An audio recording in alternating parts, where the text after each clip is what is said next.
Study IQ IAS, आपका selection हमारा mission. नमस्कार दोस्तों, मैं हूं डॉक्टर पंकज मिश्रा और स्वागत है आपका स्टडी IQ IAS पर। दोस्तों, हर यूपीएससी कैंडिडेट का एक सपना होता है कि वो सिलेक्शन प्राप्त करेगा, लबासना में जाकर ट्रेनिंग करेगा और उसके बाद होम स्टेट में पोस्टिंग लेगा। ढेर सारे एस्पिरेंट्स यही सपना देखते हैं, लेकिन department of personal and training ने 2026 में 23 जनवरी को एक पॉलिसी स्टेटमेंट जारी किया है, जिसके अंतर्गत कार्डर अलॉटमेंट पॉलिसी को पूरा चेंज कर दिया है। इसके हर एक एस्पेक्ट को चेंज किया गया है और जिसके कारण क्या होगा कि आपका होम स्टेट प्राप्त करने का सपना अब सपना ही शायद रह जाएगा।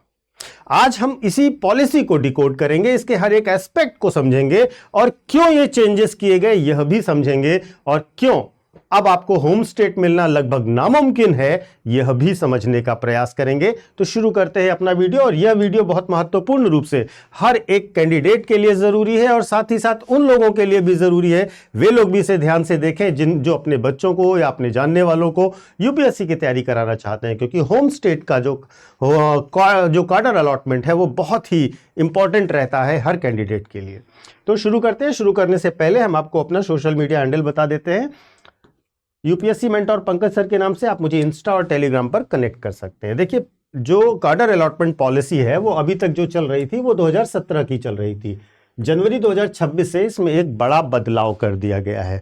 अभी तक क्या होता था, अभी तक 5 जोन में सारी सर्विसेज को, ऑल इंडिया सर्विसेज को बांट दिया जाता था और आपको इन्हीं में से चुनना होता था। पेपर पर यह पॉलिसी बिल्कुल बैलेंस लगती थी कि आपको एक जोन में अलॉट किया जाएगा, दूसरे जोन का ऑप्शन देना होगा, तीसरे जोन का ऑप्शन देना होगा, लेकिन ग्राउंड रियलिटी बहुत अलग थी। पहली प्रॉब्लम आ रही थी ओवर कंसंट्रेशन की, यानी कि कुछ कार्डर्स ऐसे बन गए थे जहां बार बार वही बैकग्राउंड के ऑफिसर्स पहुंच रहे थे। दूसरी बड़ी प्रॉब्लम आ रही थी रीजनल बायसनेस की। ऑफिसर्स अपने ही रीजन के आसपास घूमते रहते थे, वे दूसरे रीजन में जाना पसंद नहीं करते थे। तीसरा, गेमिंग द सिस्टम का एक गेम चल रहा था, एक गैम्बल चल रहा था। वास्तव में एस्पिरेंट्स भी स्मार्ट हो गए थे, वे समझ रहे थे कि जोन प्रेफरेंस को भरते समय एक पूरा कैलकुलेशन किया जा सकता है कि अगर रैंक X आई तो मुझे जोन Y में जाना सेफ रहेगा, यह कैलकुलेट किया जा सकता था। अब महत्वपूर्ण रूप से इसको आप एक एग्जाम्पल के तौर पर समझिए तो आपको ज्यादा बेहतर समझ में आएगा कि हो क्या रहा था। जैसे मान लीजिए 2023 में, मान लीजिए नहीं, ये रियल में मैं आपको बात बता रहा हूं, 2023 में कई आईपीएस ऑफिसर्स जिनका होम स्टेट गुजरात था, रैंक थोड़ी पीछे रहने की वजह से उन सबको नॉर्थ ईस्ट कार्डर अलॉट हो गया।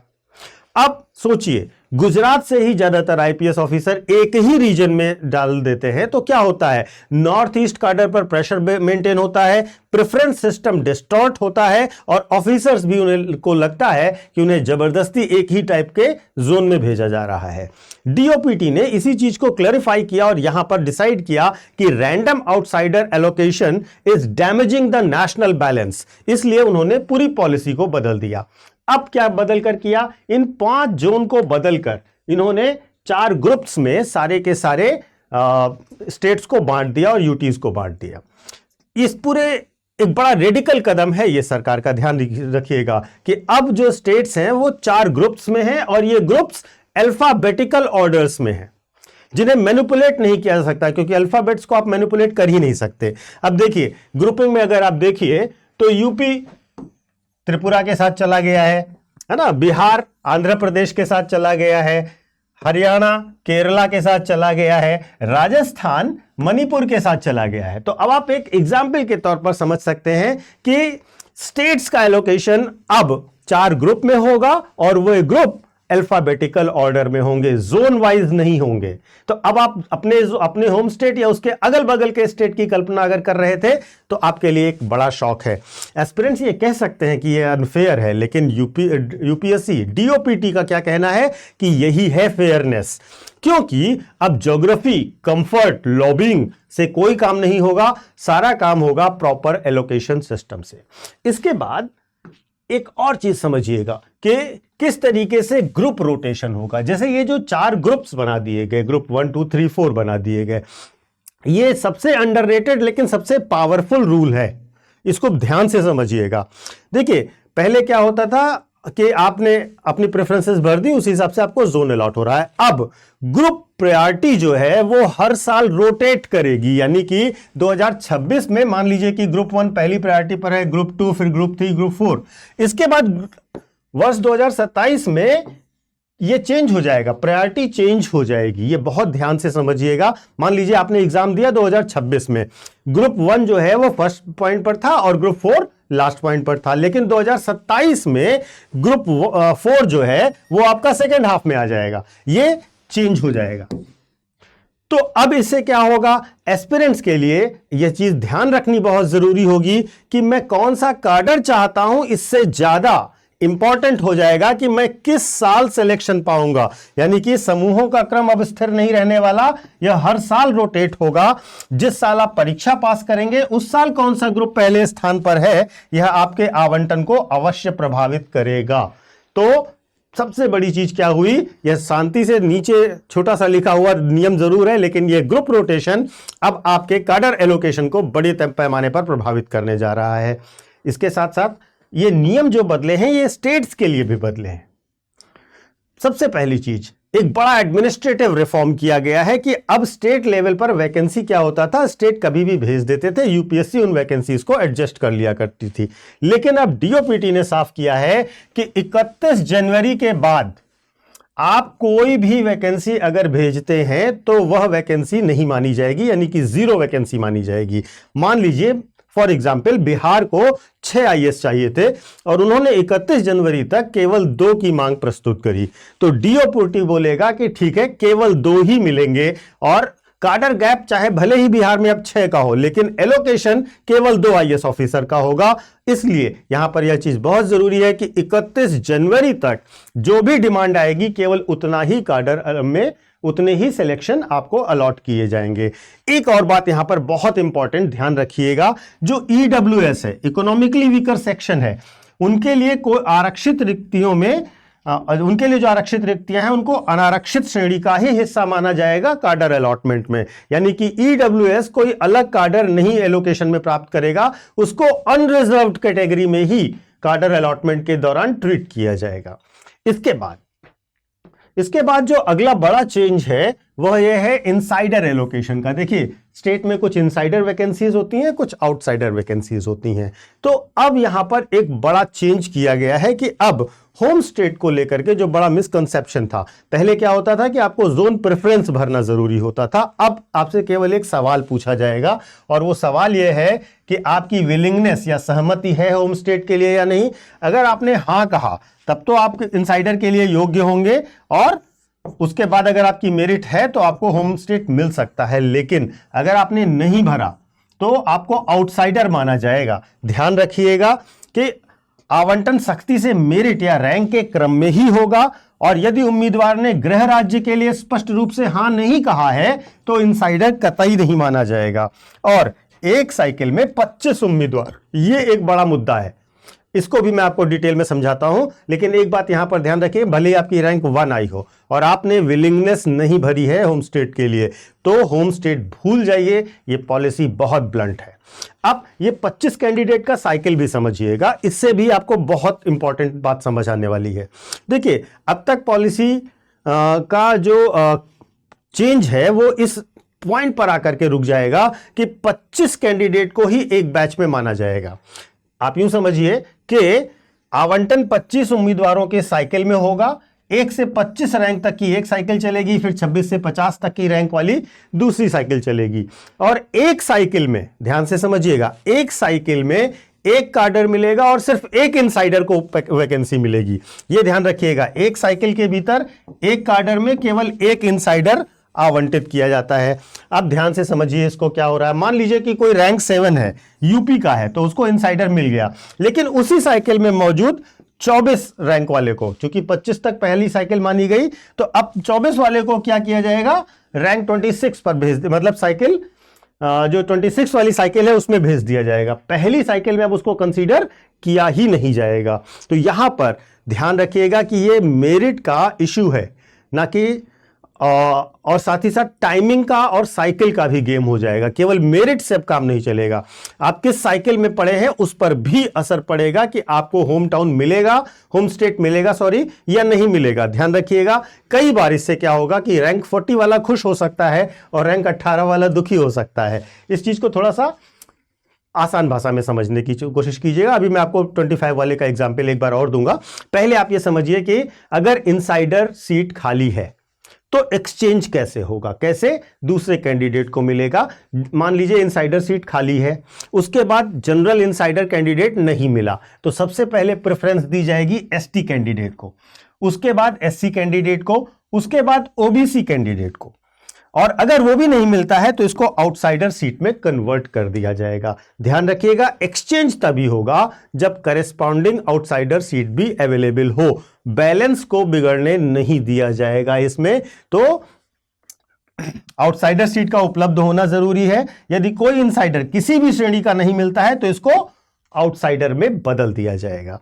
अब आउटसाइडर एलोकेशन और होम स्टेट एरर को भी समझिएगा। मान लीजिए कि आउटसाइडर एलोकेशन चल रहा है और गलती से किसी कैंडिडेट को होम स्टेट मिल गया, तो पॉलिसी क्या करेगी, पॉलिसी कहेगी स्टॉप। इसको पॉलिसी जो है होम स्टेट एरर कंसीडर करेगी और एल्गोरिदम गलती से अगर किसी आउटसाइडर को उसका गृह राज्य आवंटित कर देता है तो उसे तुरंत रद्द कर दिया जाएगा। ध्यान रखिएगा, तुरंत इसको लोअर एक्सचेंज से लोअर रैंक से एक्सचेंज किया जाएगा और हायर रैंक से सिस्टम करेक्शन ऑटोमेटिकली हो जाएगा। तो अगर आप गलती से भी होम स्टेट पा गए तो भी आपका वो कैंसिल ही होना है। अब रिजर्व्ड और जो जनरल मेरिट है उसके कंफ्यूजन को भी समझिएगा। अगर एससी एसटी ओबीसी कैंडिडेट है, जनरल मेरिट में क्वालिफाई कर गया है तो क्या होगा।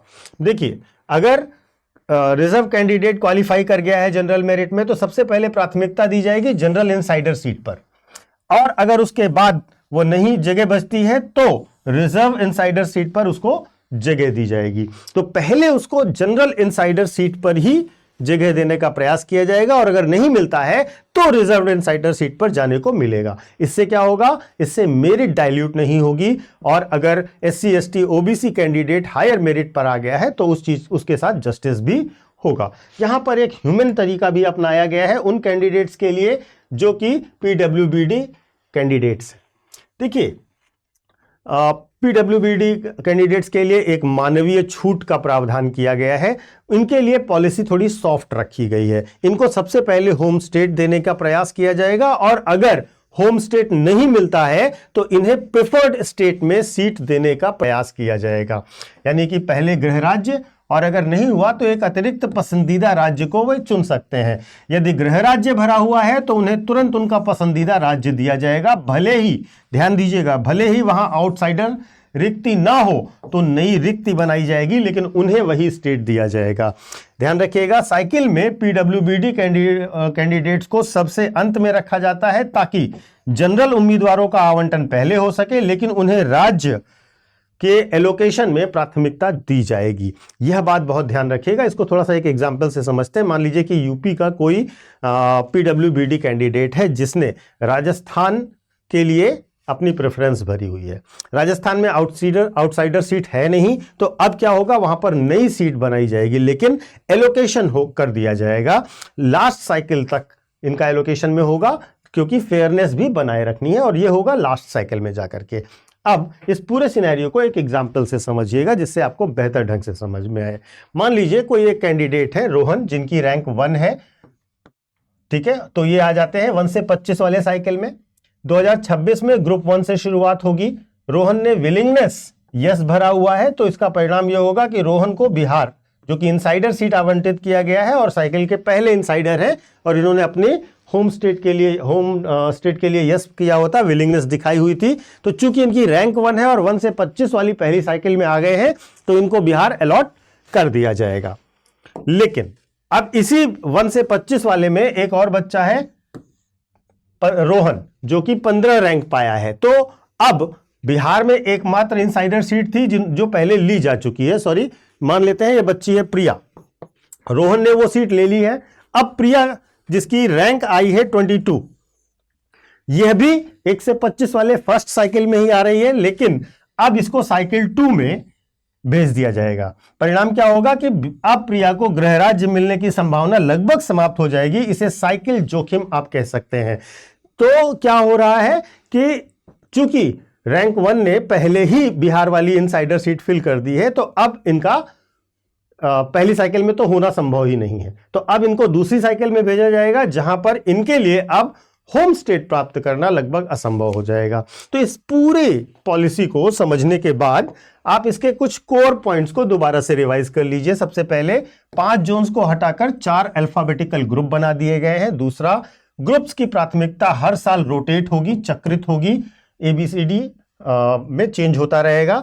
इनसाइडर की विलिंगनेस अनिवार्य है। प्रति साइकिल केवल एक इनसाइडर को ही मौका दिया जाएगा और ये 25-25 का ग्रुप बनाया जाएगा।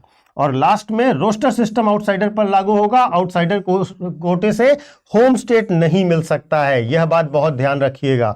और लास्ट डेडलाइन वाली बात कि 31 जनवरी के बाद रिक्तियों की मांग स्वीकार नहीं की जाएगी। तो अब आप इस चीज को बहुत ध्यान से समझिएगा कि इस पॉलिसी का सार बहुत सिंपल है कि ऑल इंडिया सर्विसेज जो है वो कंफर्ट पोस्टिंग नहीं, कन्वीनियंस पोस्टिंग नहीं मानी जाएगी। यह एक प्रकार से नेशनल इंटीग्रेशन और आपके डिस्कंफर्ट की कॉस्ट पर भी नेशनल इंटीग्रेशन के लिए की जा रही है। अगर आपको होम स्टेट मिल गया गलती से तो आप अपने आप को लकी मानिए, लेकिन यह पॉलिसी आपके सपने के लिए नहीं है, यह पॉलिसी देश की जरूरतों के लिए है। मुझे लगता है कि आपको अब जो चेंजेस हुए हैं वो बेहतर समझ आए होंगे। कमेंट करके अपनी राय अवश्य दीजिएगा। एक और छोटा सा अनाउंसमेंट मैं आपके साथ कर देता हूं। यह है 2027 और 2028 के लिए। अगर आप यूपीएससी की तैयारी कर रहे हैं और चूंकि गणतंत्र दिवस आ गया है, तो हमारे यहाँ स्टडी IQ पर गणतंत्र दिवस की एक बहुत बड़ी सेल चल रही है, जिसमें आपको 77% का ऑफ दिया जा रहा है। हर एक कोर्स पर आपको 77% फीस का ऑफ दिया जा रहा है। तो आप यूपीएससी की तैयारी करना चाहते हैं, हमारे साथ तैयारी करना चाहते हैं, हम आपको 18 बुक का सेट देंगे, regular class, test series, pre का अलग से प्रोग्राम, रिवीजन का, मेंस का पूरा कोर्स और रिवीजन, और साथ ही साथ इंटरव्यू गाइडेंस। हमारी सारी डिटेल्स को आप देखिएगा जरूर एक बार। डिस्क्रिप्शन बॉक्स में लिंक दिया हुआ होगा, आप ऐप और वेबसाइट पर भी जाकर देख सकते हैं, डेमो क्लासेस भी वहां पर देख सकते हैं। अब इन सब चीजों के साथ अगर आप हमारे साथ ज्वाइन करना चाहते हैं तो ध्यान रखिए 27 जनवरी तक आपको हर एक कोर्स पर, चाहे वो हिंदी माध्यम का हो, इंग्लिश माध्यम का हो या इंग्लिश माध्यम का हो, किसी भी माध्यम का हो, 77% ऑफ दिया जा रहा है फीस में। तो आप जल्द से जल्द हमारे बैचेस को ज्वाइन करिए। 27 तारीख लास्ट डेट है। और ध्यान रखिएगा कि आप जब कोर्स को खरीदने जाएं तो PK लाइव कोड लगाइएगा। इस कोड को लगाने के बाद ही आपको यह ऑफ का ऑफर मिलेगा, और यह कोड फैकल्टी कोड होता है। आपको स्टडी IQ के हर एक कोर्स पर यह कोड वैलिड रहेगा, PK लाइव। ध्यान रखिएगा, इसको जरूर नोट कर लीजिएगा। इसी कोड से आपको मैक्सिमम डिस्काउंट ऑफर होगा। 27 तारीख से पहले ज्वाइन कीजिए। धन्यवाद। स्टडी IQ IAS, आपका सिलेक्शन हमारा मिशन।